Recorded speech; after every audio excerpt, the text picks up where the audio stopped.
Well, hello, EKN Nation. Welcome to the EKN Radio Network and episode number 12 of the Industry Insider, Friday, November 9th. You'll be listening to this, what will essentially be Super Nationals week out in Las Vegas. For those of you guys who are grassroots racers, love 206, club, regional, whatever it may be, on the EKN Radio Network all week, hashtag Operation Grassroots. We're going to have a lot of podcasts we've had in the past. We're going to be streaming the Rock Island Grand Prix play-by-play from Tim Coyen.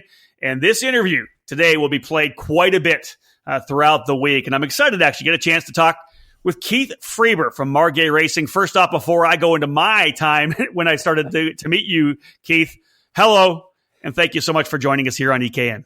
How you doing, Rob? It's good to finally be here.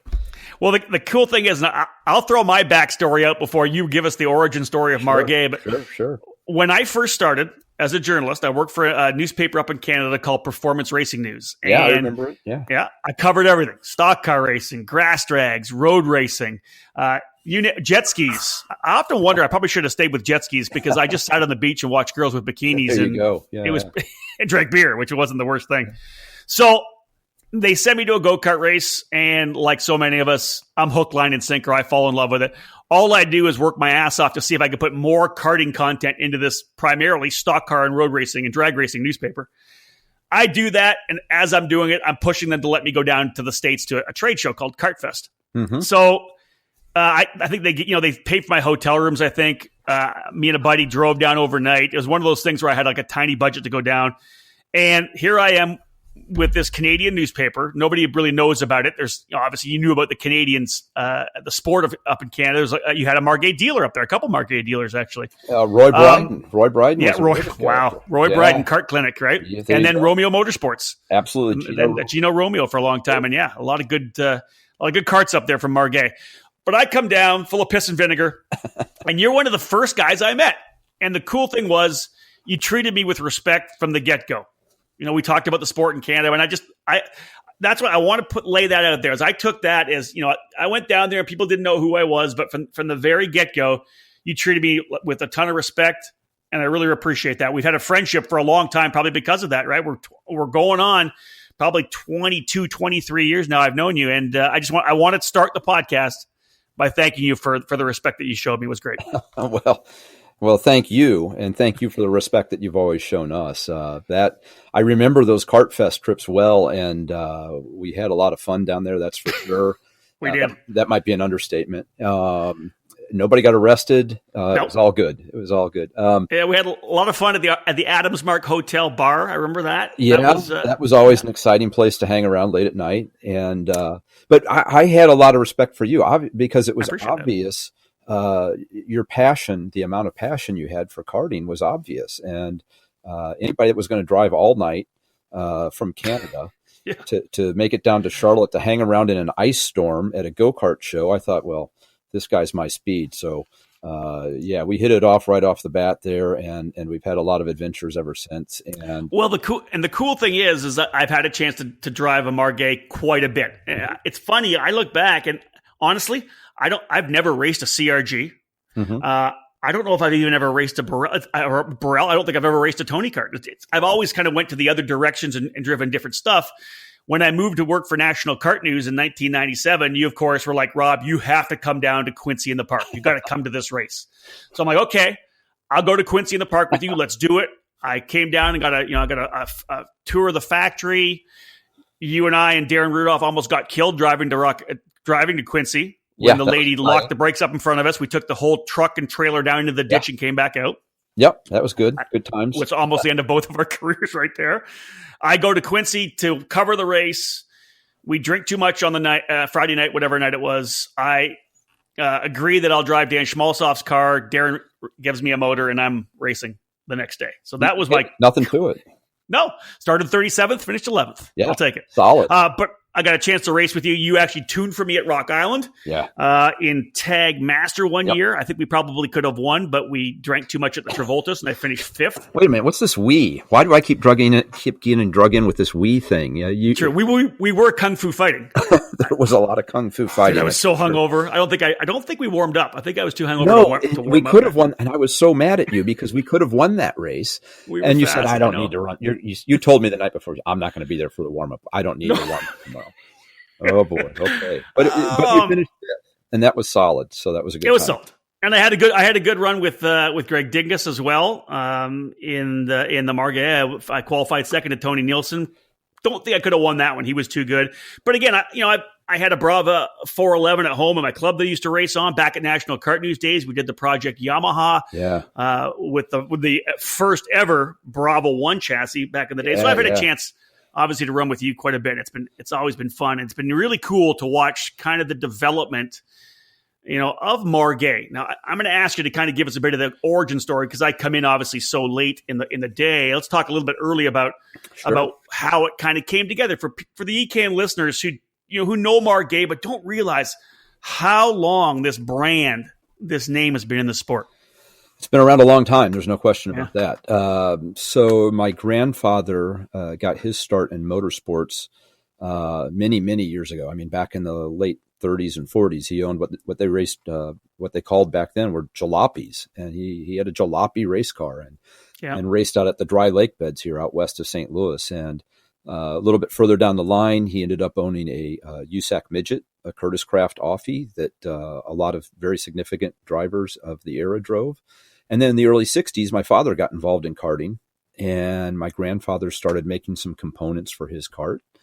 And one thing led to another, and we developed a gearbox for the kart in 1964.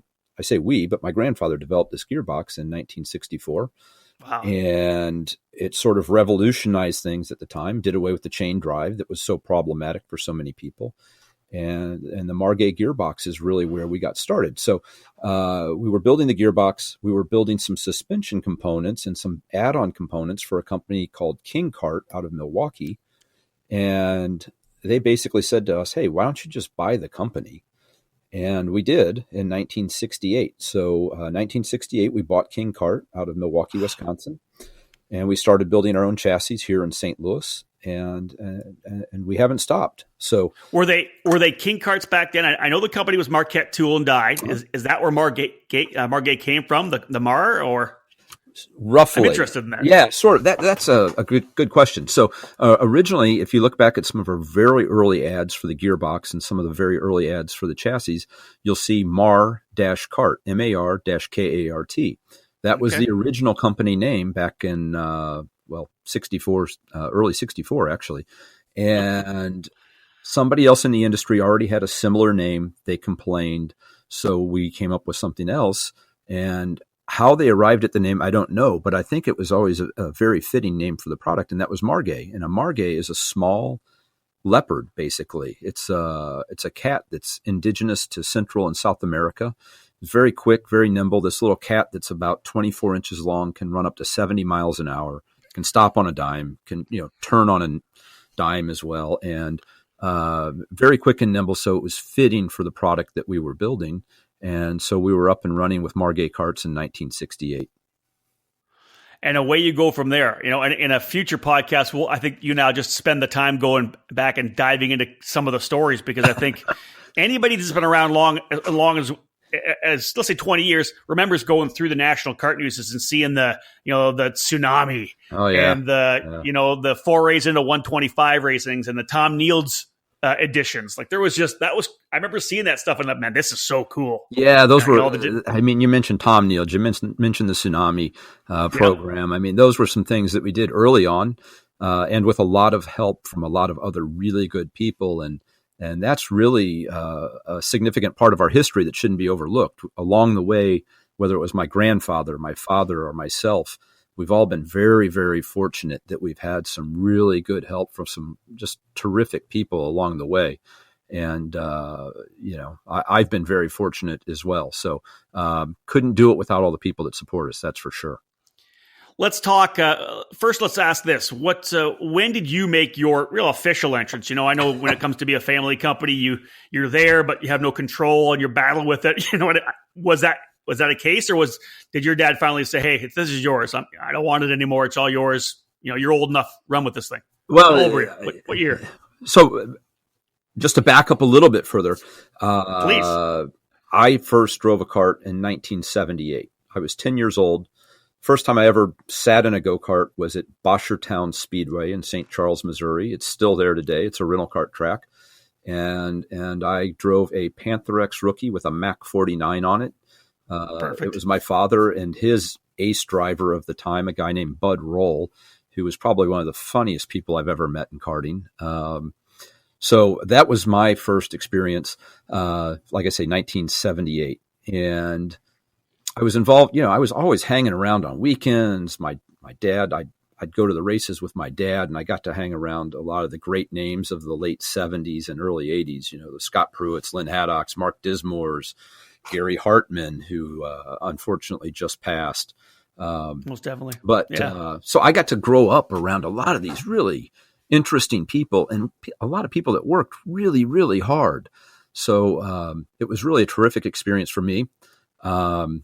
I was doing a lot of racing myself in my late teens, really got into the road racing, really enjoyed the enduro racing. The Folks family took me under their wing and sort of straightened me out in a lot of ways on the racetrack and getting to the racetrack and had a lot of fun with that group and just really found my niche when it came to racing. I really love the road racing. I still do.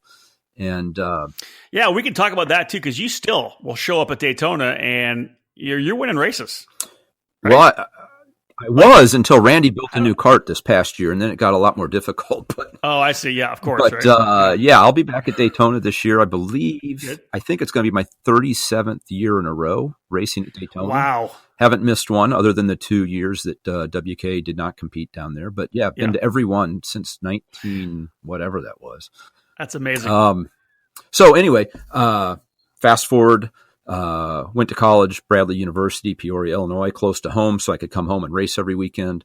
And priorities, I get it. Yeah, absolutely. And my father had sort of bowed out of running Margay on a daily basis back in the early 80s, and he took over the other company, Marquette Tool and Die. And we had a succession of different managers that did a great job with the company over the years. Charlie Grodecki was involved and did a terrific job and really helped the company along. So then I graduated from Bradley in December of 1990, came back here after Daytona, and my dad basically said, "Here, go figure this out." And what seemed like a really cool opportunity at the time, I'm 22 years old, and I've got this go-kart company to run. How cool is this? Well, now I've got 15 employees that are answering to me, and I got my eyes opened really quick. And what I thought I learned a lot in college. I didn't learn anything in college. I learned it all sort of on the job, and so had to learn a lot, had to adapt, and it took me a while to sort of find my feet in that manner. But I've been fortunate that again, a lot of good people have helped me out over the years, and here we are. Well, that begs me to ask this question then.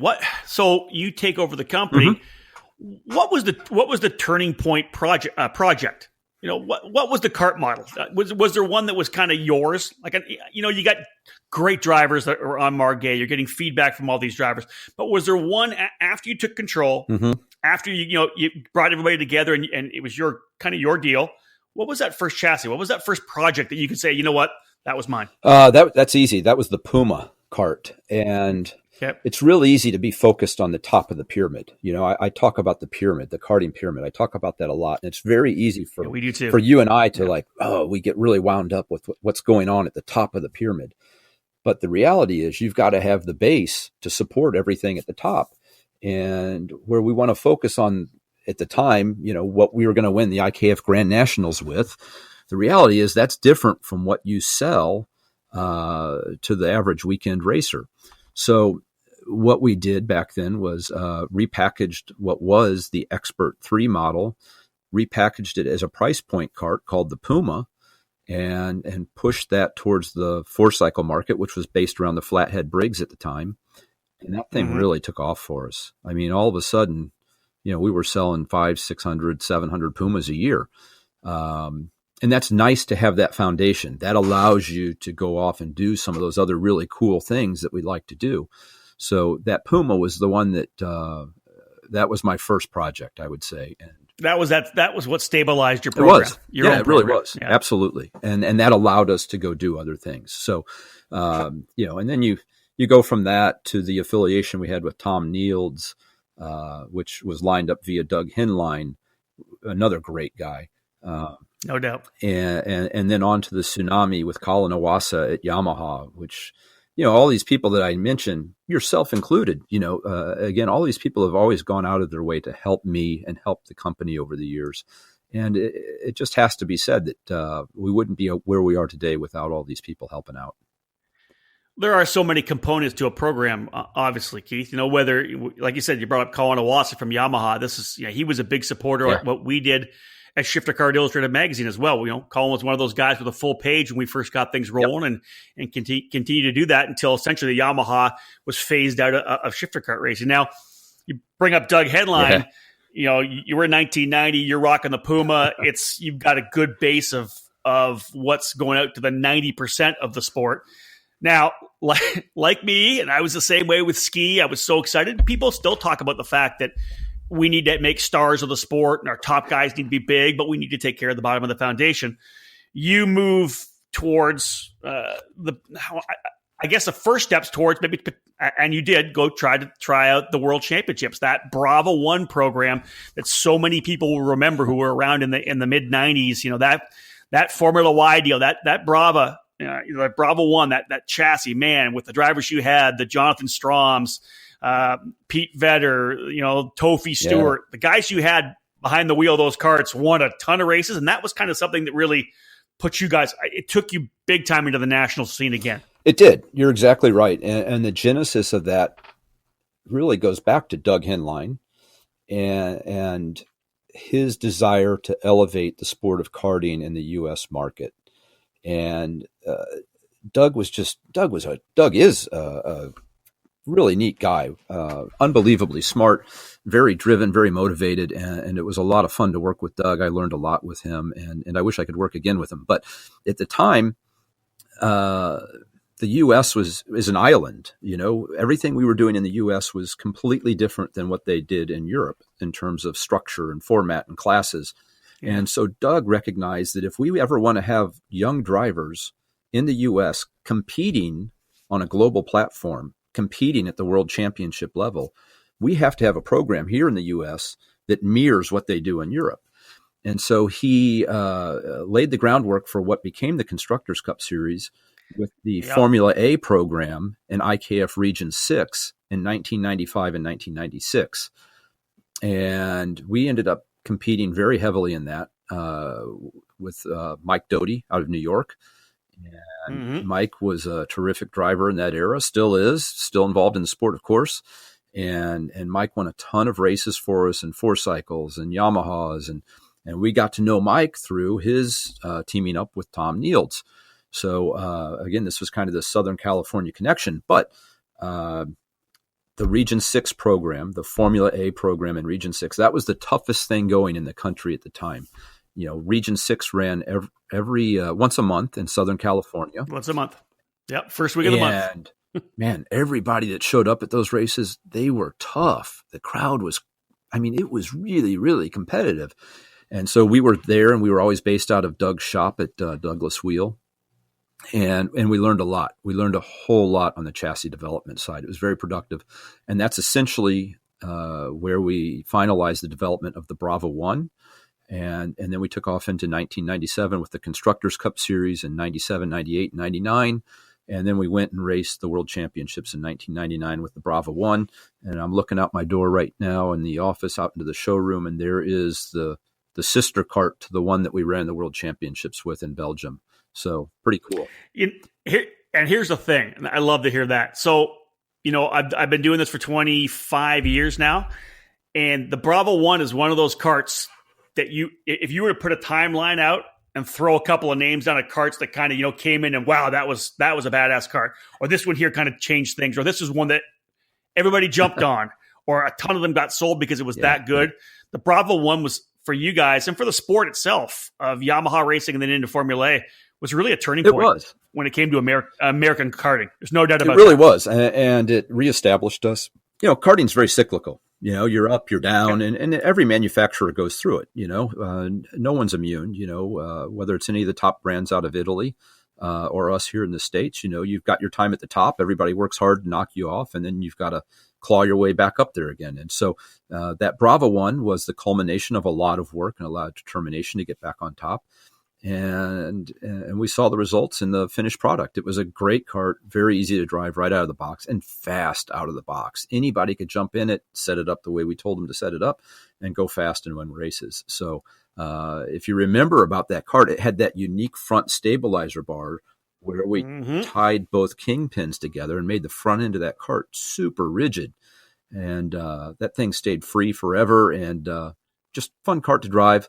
Not a lot of fun to build, not a lot of fun to manufacture, but a cool kart nonetheless. And it is remembered fondly by a lot of people, just like yourself. Oh, no doubt. So you rack up all these wins. Obviously, I mentioned a couple of names, but you've got to throw, Scotty Evans in there absolutely. As well. Guys that won so many races at Rock Islands. A lot of them, of course, with Gus Trader's program, the PK. A lot of you're the one that introduced me to Gus. I was actually going through some old notes, some old file folder, and Gus had sent me a written letter thanking me for coming to the Quincy. And I went, I put it aside. That's going in a frame. I'm putting it up because you had sent me a picture as well. I think of us, all of us hanging out with Terry and Gus and you and I. And I think it was Rob Klein potentially from Inside Track Racing. Yes, that's who that was. Yeah, I think it was Rob. Yeah. But that's Gus. The handwritten thank you note from Gus. Gus amazing. Was an amazing guy, and definitely one of the people I looked up to in the sport. He had such a unique way about him. As Terry, his son, says, Gus was one of a kind. And no doubt. I was very fortunate to get to participate in a lot of his events. And he just, from day one, when I was a kid hanging out at the racetrack up there, he always treated us with so much respect, treated our family so well. He was so kind to my grandfather and my father. I just can't say enough about the Trader family and what they've meant to our family and to karting. And I got to make that clear. There were a lot of people that always kind of knocked Gus because he charged for this and he charged for that. And I had to pay for this and I had to pay for that. Well, yeah, stuff costs money, It's a business. He's not doing this for fun. Yeah. And that's why he was able to promote go-kart races for over 30 years because he made money at it. And I think that's oftentimes overlooked. I think a lot of people think we should be doing this as volunteers or something, but the bottom line is it's all a business and you've got bills to pay. So Gus was one of a kind. He was stern, but he would treat everybody the same way. And he would do anything for you if he could, So again, I can't say enough about Gus and the entire Trader family. Before we fast forward and talk about what is essentially, I believe, to be the next, that iconic blip chassis that we're going to be talking about, that's the Ignite. Let's talk a little bit about the fact that you guys, you have the Brava, the Constructors Championship, which really brought, FIA, CIK racing to the U.S. and Canada as well. There was races up at Mosport as well. I talked to Alan Rudolph about winning the primer race up there on a Margay. But, the constructors had Formula A and JICA, which is Junior Intercontinental A. You were in Formula Y Why aren't Junior. We still doing that? That Formula Y was so good, Formula Y Junior champion was Michael McDowell the first year. He's actually in Cup. Now you just look at the guys, Scotty Evans. You look back. I've got a grid sheet around here somewhere from the race at Marshalltown, and I think it was 1998 in the Formula A class. And you've got Danica Patrick, Sam Hornish. Oh my gosh! I mean, there were just Patrick Long, Michael Valiente, Brian Fisher. I know the Fisher brothers were there, of course. So. Brandon Miller, probably. There's so many people in that class that went on to either very high-end careers like Danica and Sam, or are still making it, like Patrick Long. Patrick Long's a great story, I mean, that guy's been paid by Porsche for the last 15 years to drive race cars for the factory. That's amazing. It's amazing. It is, totally. And he's one of those guys that went first to Europe, Remember, ran factory CRG. He and Ryan Briscoe ended up running for the factory Van Diemen team in Formula 1600. But instead of getting, he wasn't able to make that next move. He made that move to sports cars. And like you said, factory driver. And all of a sudden, there's your life. And I see him at sports car races from now and then. He and Sebastian Bourdais run a charity race at the Grand Prix of St. Petersburg every year, a karting event we do at the track. Patrick's definitely a huge success story. Yeah, and just to go tie it back to Gary Hartman a little bit, his tuner the last 2 years of the Constructors' Cup was none other than Gary Hartman, who unfortunately passed away last week. And Gary Hartman could be a whole nother podcast for you. I mean, the stories there are legendary. Yes. I won't even get started because it's just too crazy. But that guy was a very unique individual who gave so much to karting and helped so many people in karting. But yeah, Pat Long, another great story and another great name that came out of the I can't say enough about that Constructors' Cup series. That era, 97 through 99, and the people that ran in that series and where they went after that series, it was really pretty impressive. And that all goes back to Doug Henline, Art Verlinger at RLV, and Randy Kugler at WKA. Those three guys worked hard to put that European-style program in place so that when our drivers did go to Europe and had to compete on their turf, on their terms, our drivers were prepared. And I think the quality of drivers that they turned out of that series is sort of unparalleled in any other era in the sport. Perfect time to take a quick break here on episode number 12 of the Industry Insider. Keith Freber from Margay Racing joining me here on the EKN Radio Network. Folks, stick with us. When we come back, I'm going to ask Keith to talk a little bit about that run at the World Championships because there's so many awesome stories, some that you'd probably have trouble believing, ladies and gentlemen. Stick with us. More to come here on the EKN Radio Network. Hello, karting fans. This is Gabby Chavez, and you're locked into the EKN Radio Network. For over a century, Briggs Stratton has had a commitment and passion for racing. It's a DNA found in every engine we build today. So whether you kart race, Baja, race quarter midgets, or believe that dirt and snow are just God's way of adding to the challenge, the dedicated spirit of every Briggs & Stratton employee stands at the fence waiting for the green flag to drop. Briggs & Stratton Racing. What powers you? Since 2003, K1 Race Gear has been a one-stop shop for all your indoor and outdoor karting needs. From racing shoes, suits, and driving gloves to chest protectors, rib vests, accessories, and bags, K1 Race Gear provides quality karting products for the enthusiast and the professional alike. We have an incredible lineup of K1 karting suits designed to fit everyone's budget. Check out our entry-level GK2, the new Apex 2, and our top-of-the-line Speed 1 suit. Then, choose from our Apex and RS1 karting gloves and add in our K1 shoes, rib protectors, and neck collars. If you need a custom suit to support your sponsors, we can create a custom look as unique as you are.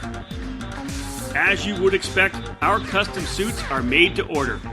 With pricing as low as $495, you're sure to find a suit that not only satisfies your racing needs, but is easy on the wallet as well. We take care of all of our customers at K1 Race Gear, not just the ones with deep pockets. Visit K1RaceGear.com today and get everything you need for your next racing season. Hello, karting fans. This is IndyCar driver Zach Veach, and you're locked into the EKN Radio Network. Welcome back to the EKN Radio Network. Thank you so much for tuning in, ladies and gentlemen. My name is Rob Howden, joined by Keith Freber here from Margay Racing on the Industry Insider. We're talking about Margay. We've gone through some of the past. We're going to do one quick pass before we jump into the future. Keith, before we went to break, we talked a little bit about you guys going to the World Championship and not taking a driver over and renting something. You guys built your own chassis. You guys were going over. It's not something that we saw in that era, right? Earlier in the days, Lake Speed probably took his own chassis over, but the bottom line is you guys said, hey, in 98? It was 99, actually 1999. 99. You guys are going to the World Championships. You're taking Margay. Set the scene. Who was the driver? Who were the mechanics? Talk about going over and taking on the world's best. Well, it was, there's so much to the story. I mean, and it's the whole. We'll save most of it for later, but just talk a little bit about it here right now. And then I'll ask one question because there's one thing I want to ask. So the short version is that we had a great young driver running for us named Brandon Witt, and his father, Dan Witt. They're out of El Cajon, California. Just a racing family, hardcore racing family, great people, some of the nicest people I've ever met in the sport, just really terrific awesome people. So we were fortunate enough to work with them, and Dan early in the season said, hey, I want to go run the World Championships. So we started making plans, and we started building chassis, and we were taking all of this feedback from the people that we were working with, and they wanted us to keep making the kart look and work like all of the European karts that we were competing against. And my philosophy was kind of like, well, okay, we're going to be as fast as all of those karts that you're wanting us to make the kart work like. And I just didn't really understand their approach, but that's what they wanted to do. And we kind of went down that path. And so we get to the World Championships, and we've got this chassis that we think is really good because it works just like, and it looks just like this other kart going around the track. And that other kart was, there was, I think there was about 132 entries in the class, if I remember correctly. 132 entries in Formula A. Every one of them is freaking fast, What track was it at again? In Belgium. Really amazing facility, super cool place. And like I say, everybody there is fast. So this kart that we had sort of modeled ours after based on some input, is like 50th out of 132. Well, we're like 55th out of 132 halfway through the several days of practice. So I kept sort of arguing with the crew and trying to make my case for, let's just throw that Bravo 1 out there, a box stock Bravo 1. Let's just throw that thing out on the track. Just humor me. And so we got to the last day of practice, and we were still mid-pack, which is, that's still pretty respectable at the World Championship for a bunch of Americans. Yeah. So, I had a hard time, and they finally said, okay, sure. Just to shut you up, we'll throw everything over on the Bravo 1 and see what that gets us. Well, like the first lap out of the pits, we're like 4/10 better, and now all of a sudden we're 18th. We come in, work on it a little bit, change a few things. We finished the last day of practice, like I think 12th out of 132. And I'm thinking, oh man, now we got something going on here.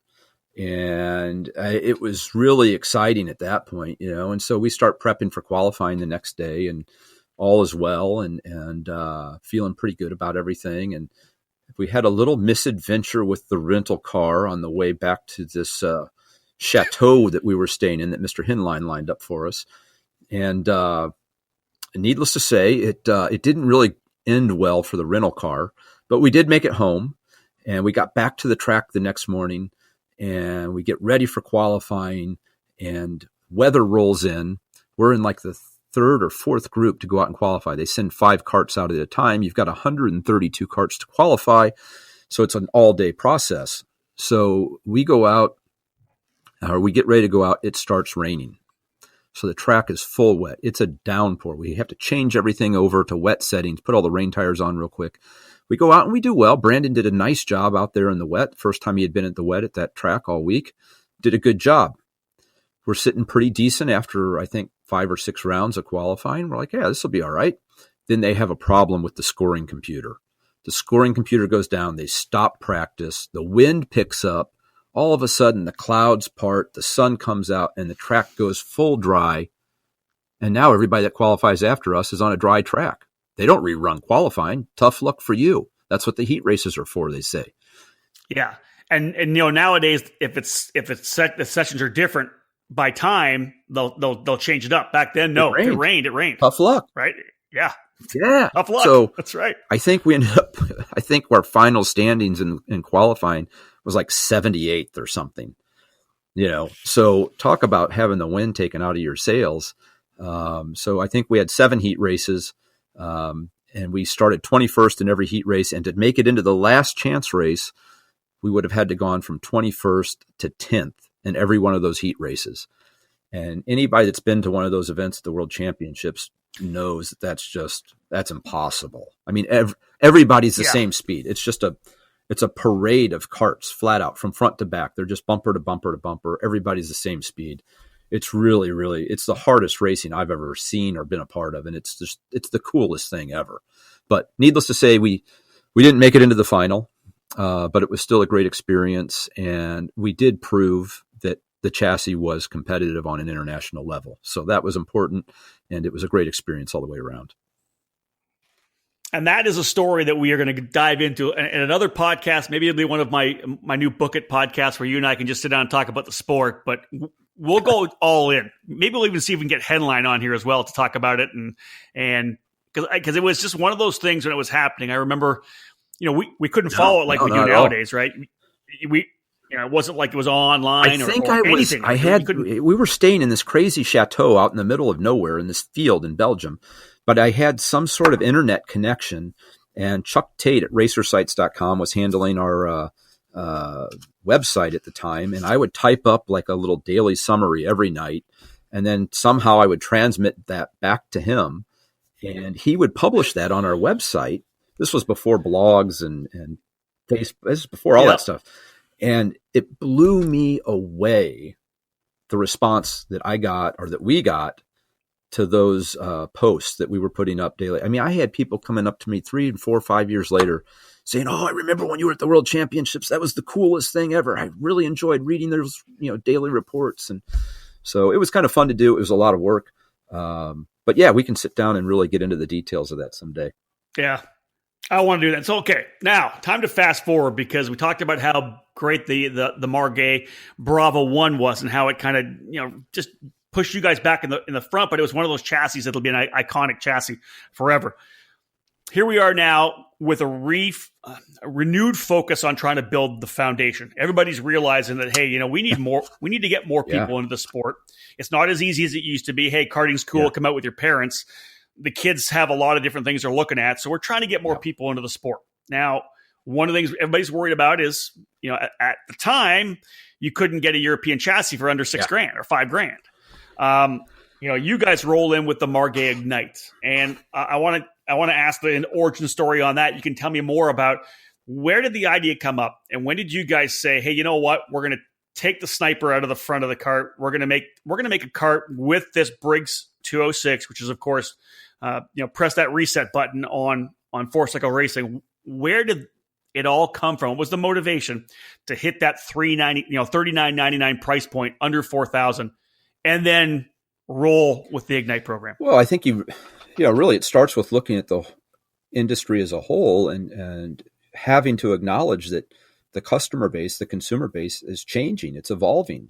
People don't have, it starts with your potential customers. People don't have the time for hobbies that they used to, nor do they have the technical knowledge that they used to. I mean, I like to say that a lot of times people don't know which end of the screwdriver to hold anymore.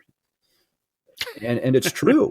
It's really probably true. We take so much for granted because we've been doing this all of our lives. But, if you think about it, when you go to buy a motorcycle, you walk into the motorcycle showroom. Every one of those motorcycles has an engine in it, ready to go, right?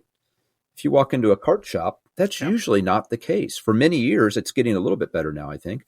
But for many years, if you walked into a kart shop, there's a go-kart over there, no engine. The wheels and tires aren't mounted on it, and the seat's not mounted on it.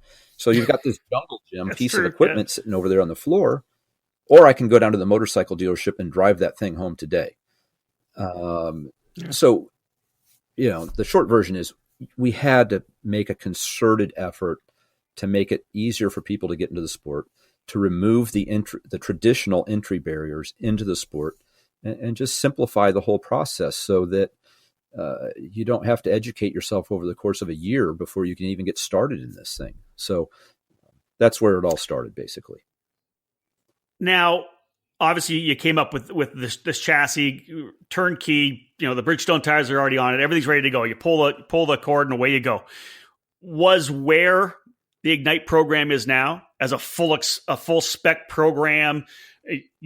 Just Ignite. Was that in the mind? Was that part of the initial thought? It was, and it wouldn't have been possible without Gateway Kartplex and Gateway Motorsports. Then go right to there, because that's obviously my next question on my list. Let's talk about how the Gateway program came about. Because I remember when you first called me and said, "Rob, you got to hear what I got going on here. This is going to be super cool. Talk a bit about how the Gateway Kartplex came. The racetrack that is right inside Gateway Motorsports Park, just across the river in Missouri. Yeah, and it's really right at our front door here. It's 15 minutes from our shop. So Curtis Francois is a local property developer and motorsports enthusiast. He had his eye on Gateway Motorsports Park for many years. The opportunity came up to purchase it. Before he made that decision to purchase it, he contacted me and said, hey, this is what I think I'm going to do over here at Gateway. I want karting to play a central role in everything we do at Gateway Motorsports Park. Would you be interested in doing something with us? And I said, heck yeah, let's go.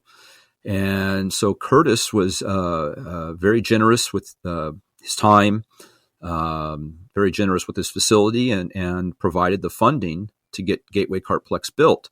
So we did a lot of the design, development, the layout of the facility, and Curtis made it happen. So, we're very fortunate that we have this, what's really a perfect little club facility so close to home here. But that was really the incubator for the whole Ignite program. That's where we could sort of test our theory. That's where we could kind of prove this whole thing out. Yes, yeah. We thought it was going to work. We thought that this is what people would want. We thought that this was a way to make it easier for people to get involved in the sport. But it was going to be difficult to encourage another track to sort of dive in and take the plunge. But here we had a clean sheet of paper, and we're able to start from scratch. So, we've had the benefit of being around the sport for a long time and having seen what works and having seen what doesn't work. And now we've got a clean sheet of paper to kind of put all of it together and say, hey, I think this is what's really going to work out well. And one of the great things about what we've been able to create at Gateway and with the Ignite program there is the community, the people that are involved in the program. And to me, that is by far the coolest part of the program. I've gotten to work with a lot of interesting people over the years, but the community, the family, the participants base that we have there at Gateway and being involved in the Ignite program, it's so cool to see somebody get into the sport, to see them progress, to see them get their first race win at the local level, to see them get their first race win at the regional level, and that was always the goal with Gateway Kartplex, was to develop young drivers, to give young drivers a place to develop their skills. So as they move up the ladder, they can be competitive at any level. And at the same time, providing a fun atmosphere for the middle-aged guy like myself or yourself that just wants to go out and race every week. I'm never going to be an IndyCar driver, but I want to go out and just have a good time with my buddies. And so I think we've done a good job creating the place with the help of Keith Sharf, the general manager over there, and a lot of other really good people that have made it all happen. But it's been good. I think one of the key things is, and Keith, everybody talks about the fact that or discusses the opportunity. How do we get the guys that are running at a local indoor kart track, whether it's a K1 or an MB2, whatever it may be? Yeah. How do we get them from there and get them to our local track over here? Because it's not like it's the same place. There's only a handful of tracks around the entire country where there is a rental kart program, a for-hire kind of race program where they're out there having leagues, that kind of thing. Then that next step into my own go-kart's an easy thing to do. Obviously they have that over at Cal Speed, but they already have a couple of clubs there. So, they're coming out of there battling with whoever's, whatever organizations. You guys were able to come in. They have the rental karts at Gateway Kartplex. They have a league, I would assume, whatever it may be. You guys, the iDrive League. Yeah, right. The Arrive and Drive League. But then you're not having to compete with this chassis, that chassis, whatever it may be. People trying to lowball, the regular industry stuff where guys are battling for customers. Yeah. They're right there. They're like, it's easy. Oh, you had a great time here. Here's this go-kart here. Buy it. You just said it. It's easy. Yeah. It's easy. You remove the barrier of entry completely. Well, so you get people involved through the rental carts over there, and then they want to be a little more competitive, so they get involved in the iDrive program, which is the Wednesday night racing league over there. And what we do is we offer for the season-long champion in the two iDrive classes, there's a light and a heavy. We offer the winner of the light and heavy class a fully supported and sponsored ride in the Ignite series the next year. So it's quite an incentive for a lot of these rental kart racers, and it's worked real well at drawing people up the ladder from the rental karts and into the Ignite program. But you really touched on a couple of important things. Again, it's easy for them to make that transition from rental karts to the full, typical race karts. And same atmosphere, same track. It's not like they're going somewhere new where they're going to be intimidated. They just go back to the same place they've been at for 2 years, whatever it may be. Which is a big part of it too. They're less intimidated to come back to that track. Yeah. But the other big issue that we address is the decision-making side of it. It can be so overwhelming for somebody that's sort of dabbling in the sport. What chassis do I buy? What engine package do I buy? What clutch do I put on this thing? There's so many of these questions that, again, you and I take for granted, or people that have been in the sport for 20 years you do this and you do that and off you go. But for somebody new getting into the sport, they have no idea. So our philosophy was take all of that out of the equation. Look, when you want to get involved in the sport, this is where you start, right here. Get involved, get started here, do this for a year, do this for 2-3 years. If you want to move on to something else, you're going to have a super solid foundation. You're going to be competitive if you decide to move in another class. And we find out that a lot of people, this is as fast as they want to go. They're perfectly content staying right where they are. So it's worked out really well for us. And we really, at the end of the day, we think we just are adjusting to the needs of today's consumer. Yeah, I think that's exactly what it is. You're evolving into where you're hitting that window that the customers are looking for. Now, you talk about drivers potentially wanting to go faster. And of course, you guys have a KA 100 program for the Margay. We'll talk a little more down the line about what you're doing now at Circuit of the Americas in Austin. But before I say that, the one cool factor is you're not letting your guys at the track gateway or the similar deal over at Autobahn. Mm-hmm. You're not letting they're not getting bored because there's these couple of events that have come out from our gay guys that people are just jumping all over. There's Daytona Kart Week. There's Rock Island, which has grown. There's the Battle of the Brickyard that had 50-something ignites. Yeah. So if you're a guy at Gateway or at Autobahn or any one of the tracks you guys will have or will set up, there's places you can throw your cart in the back and away you go, and you're racing against your fellow Ignite guys from around the country at some big events. I think that's kind of a cool factor that stops that potential for them saying, yeah, you know what, I'm getting a little bored. I want something different. That's one of the things I'm really proud of. And one of the other things I'm really proud of, and I have to mention since it is sort of rolling into, or we are in the Super Nationals week here, is we've got 2 young drivers that I'm super proud of that are on their way. They both started at the Kartplex. They both started in the Ignite program at the Kartplex. They both have moved up the ladder. They've won at the regional level now. We've got these 2 young guys that are headed to Vegas this week, Cam Myers and Evan Stommer. These are 2 really good young guys, and they're going to have their work cut out for them at the Super Nationals for sure, but they're going to get faster every time on the track, and they're going to come back next year, and they are definitely going to be on the list of the ones to beat. There's no question in my mind about it. Nice. So it's really cool to see these kids come up through our program and make that transition. So we're excited about that. But the other thing that you mentioned are all these other events that we keep it keeps us very busy here, of course. Yeah, it's not just the fact you guys are putting events on. You're doing the big arrive and drive too. If somebody wants to come, they can arrive and drive in an Ignite. They can tent with you guys under your tent. It's pretty serious when you go to especially Daytona. Yeah, Daytona. So I have to rattle the list off here real quick because it's so cool. So we're going to start the season out at Daytona International Speedway. Yeah, that's not bad. That's Daytona, right? It's all pretty right. Cool. Our second Ignite race of the season is going to be at the Circuit of the Americas. Well, that's pretty good too. That's cool. F1. So then yeah, that's all right. F1 guys were just there a couple of weeks ago warming the place up for us. Yeah, that's right. So our third Ignite race, our third Ignite major event of the year is going to be at South Park in Quincy, Illinois, a legendary karting event. That's pretty cool. And we recover from that. And then we race at this place not too far from here called the Indianapolis Motor Speedway. Yes. So we're not even to the middle of July, and our Ignite customers can say that they've raced at Daytona, they've raced at Circuit of the Americas, COTA in Austin, and they've raced at the Indianapolis Motor Speedway. I mean, to me, that's just super cool. I mean, that's amazing. It's a tremendous lineup, right? And and just consider the experience that these guys are going to have, not racing experience, but just the life experience, the experience within the sport, being able to, because you remember, we both done it. When you go underneath the bridge at Daytona or under the bridge and from outside to the infield of Indianapolis, I've been there for the 500. I will be racing this year in the Battle of the Brickyard. David Cole and I both running. It's it's a magical place. There's no doubt about it. I mean, I get goosebumps just thinking about right now, just thinking about going through the tunnel at Daytona or Indy. You know, it's just so amazing. So then we finished our season out with Rock Island Grand Prix, another legendary event, and the Elkhart Grand Prix too, which is another great event that's making a comeback. And I have to give credit for all the success we're having with these major events to two guys here in the office, and that's Sean Kennedy and Greg Dingus. Without their efforts, those races would not be happening. And so a lot of the credit goes to them. But a couple of young guns with the same passion you and I had when we were closer to their age.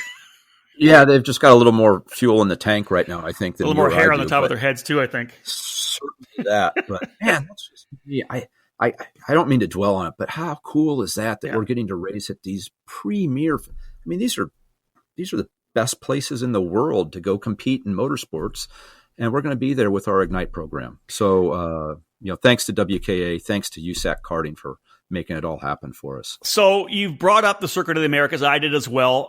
It's interesting because the Gateway program you have is essentially plug and play. It's something you could copy anywhere where there's a track that has rentals. That you can do the same thing. There's no club. You come in. Here's the program.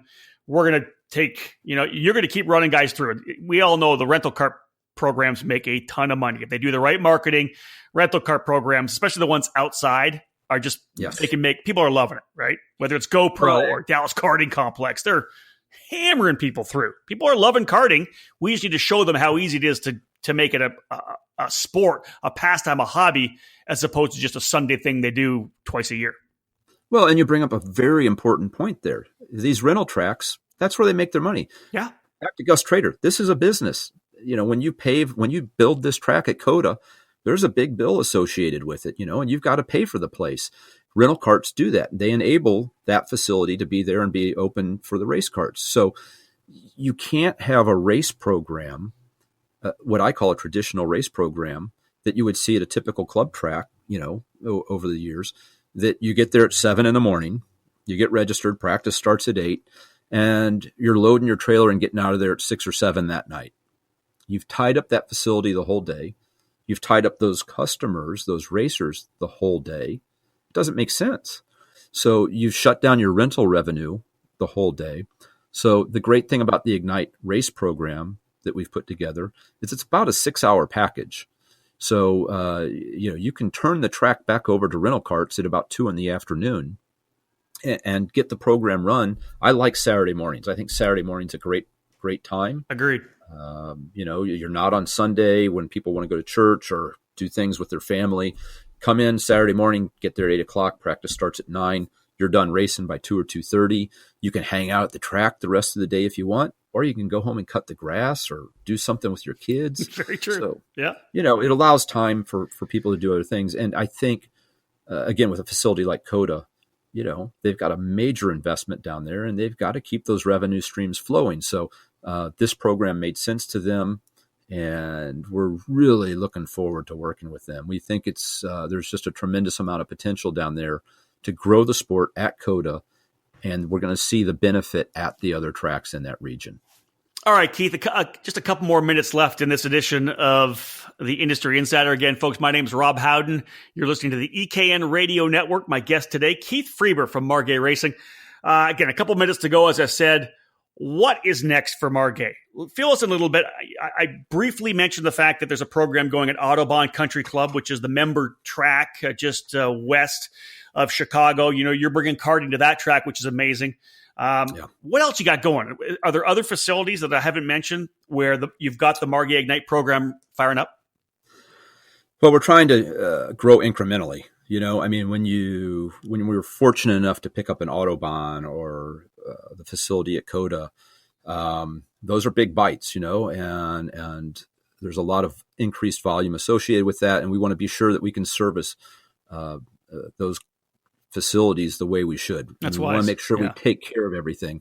So, there's absolutely a punch list here of other facilities similar to Autobahn, similar to Coda, that we want to go after and that we will be going after, but we're only going to do that when we're ready. So we've got a few other things in the works. We've got some new product offerings that are really exciting to me.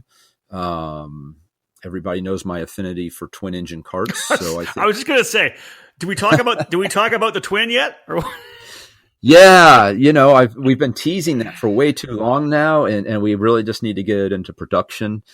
We had a whole lot of fun this past summer building a twin 175. I was going to say, I saw the twin Briggs, but I saw the twin 175 too. Well, the genesis of that twin 175 was a conversation you and I had with Bob Harrow at PRI 3 years ago now.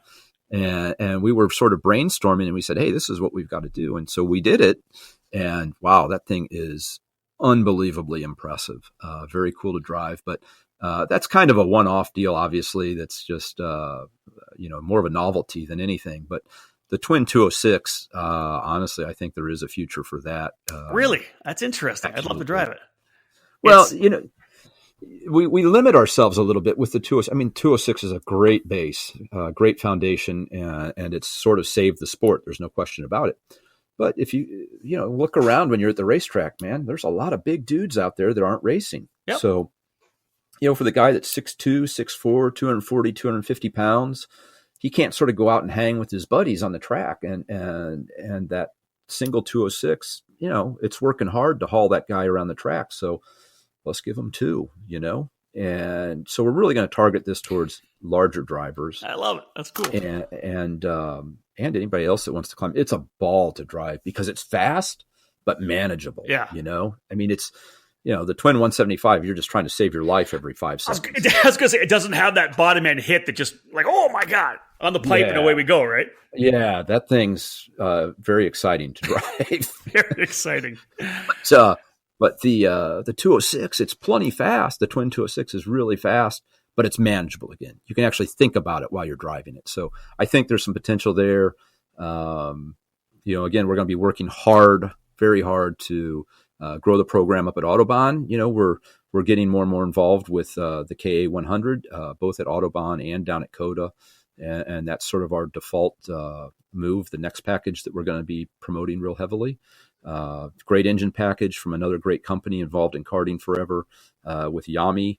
So we're excited about that. And there's all kinds of other things that are sort of percolating right now. So we've got a lot of exciting things coming up the next few months. Yeah, I think this was fantastic. We're right up against time, but I think that we've left a lot of questions, which I like. Part 2 of our Keith Freber is going to come up, I think, in December or January, because we're going to want to talk more about the KA100. We're going to want to talk more about other programs you're working with. Maybe we'll put it a little bit later because I'd love to see what happens and talk to you after Daytona. I want to talk a little bit about what happens once Coda does get up and running. What kind of feedback are we getting from them? Because, again, just a program I think is fantastic. Keith, we are out of time on the Industry Insider. My friend, thank you so much for carving some time out on a Friday evening to be here on the EKN Radio Network. Rob, thank you so much for having me, and thank you so much for all that you do for karting and everybody involved in the sport. You do a lot for everybody here, and we all appreciate it.